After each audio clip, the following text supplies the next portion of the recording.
कल दशा माता महोत्सव का आखिरी दिन यानी कि दशा माता के विसर्जन का दिन है। बड़ोदरा शहर में इसके लिए 7 कृत्रिम तालाब तैयार करवाए गए हैं। तब कृत्रिम तालाबों पर तैयारियां जोरों शोरों से चल रही है। ऐसे में आज म्यूनिसिपल कमिश्नर अरुण महेश बाबू, बड़ोदरा के police commissioner Narasimha Kumar, mayor Pinkiben Soni, स्थायी समिति के चेयरमैन डॉक्टर शीतल मिस्त्री समेत के अधिकारी तरसाली स्थित कृत्रिम तालाब का जायजा लेने के लिए पहुंचे थे। दरअसल दशा माता के विसर्जन के दौरान भक्तों को दिक्कतें न हो, इसके लिए अधिकारियों को खास तौर पर सूचनाएं दी गई है। तब इस तालाब की मुलाकात लेने के बाद ये सभी पदाधिकारी किशनवाड़ी स्थित कृत्रिम तालाब का जायजा लेने के लिए निकले थे।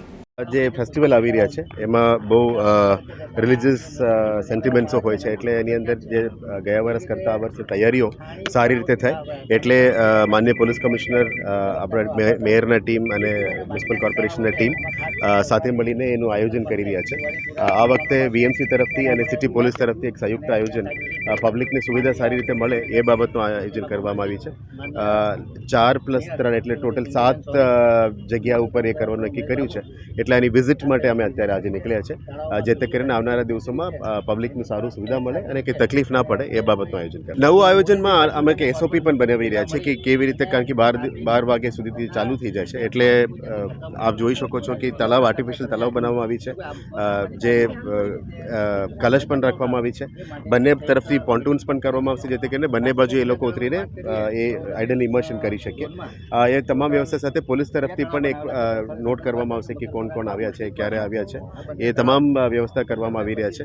અને આપ જોઈ શકો છો એક મોટું શીટ્સની એસઓપી પણ બનાવ્યા છે કે આને શું વ્યવસ્થા હોવું જોઈએ, શું ના હોવું જોઈએ, ભીડમાંથી કંઈ તકલીફ ના પડવું જોઈએ, એ તમામ એસઓપી આપણે બનાવી રહ્યા છે। એટલે ડેપ્યુટી કમિશનરના ટીમ અને જોઈન્ટ સીપીના ટીમ તરફથી એક એસઓપી બનાવીને એ પણ જાહેર કરશું।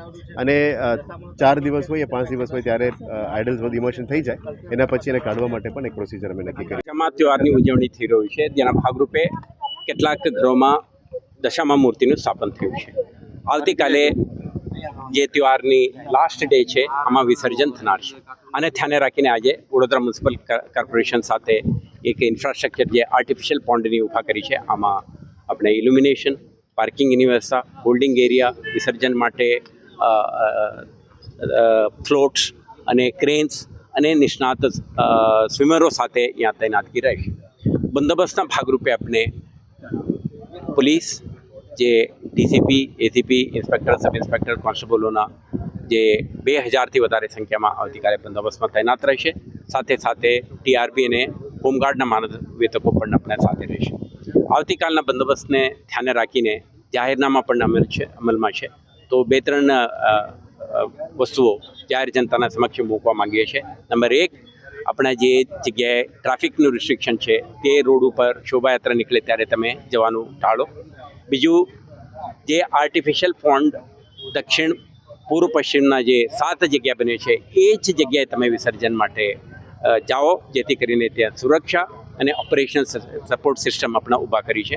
ત્રીજું, કેટલાક લોકો તરફથી એવું પ્રયાસ થવાની શક્યતા છે, કોઈ અનિર્ધારિત જે નેચરલ વોટર બોડીઝ, રિવર કે પોન્ડ્સમાં જઈને વિસર્જન કરવાની પ્રયાસ થવાની શક્યતા છે। આ બિલકુલ ના કરે। એક તો pollution control board, supreme court of India, home department, government of ગુજરાતના અને કમિશનર ઓફ પોલીસના જે પ્રતિબંધાત્મક હુકમ છે આના ભંગ થશે। સેકન્ડ, તમારા સુરક્ષા જોખમાશે। हमसे जुड़े रहने के लिए हमारे YouTube चैनल को सब्सक्राइब करें और नई वीडियो की नोटिफिकेशन के लिए बेल आइकॉन को दबाएं।